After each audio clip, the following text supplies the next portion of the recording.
धारावी शास्त्रीनगर मनपा लोपरा शाळेमध्ये 15 जूनला शाळेच्या पहिल्याच दिवशी सन्माननीय नगरसेविका सौभाग्यवती अर्चना अविरत शिंदे यांच्या शुभ हस्ते शैक्षणिक साहित्य वाटप कार्यक्रम आयोजित करण्यात आला. विद्यार्थ्यांचं स्वागत करण्यात आलं. त्याचे हे सगळे फोटो आहेत. फोटोंचाच हा एक व्हिडिओ केलेला आहे. सगळ्या फोटोंना एकत्र करून हे व्हिडिओचं स्वरूप आणलेलं आहे. काही व्हिडिओ पण तयार झालेले आहेत, पण तरीसुद्धा सगळ्या फोटोचे हा व्हिडिओ करण्यात आलेला आहे. माझ्या माहितीप्रमाणे सगळे बालवाडीचे शिक्षक उपस्थित आहेत.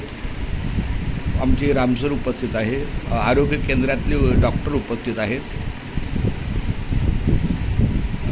तेव्हा हे रामसर आहेत. परत माहीम मोरी रोड इंग्रजी शाळेचे मुख्याध्यापक श्याम सर आलेले आहेत. त्यांच्याही शुभ हस्ते हा कार्यक्रम झालेला आहे. अशा प्रकारे सगळं नियोजन केलेलं आहे. खूप खूप धन्यवाद धन्यवाद धन्यवाद.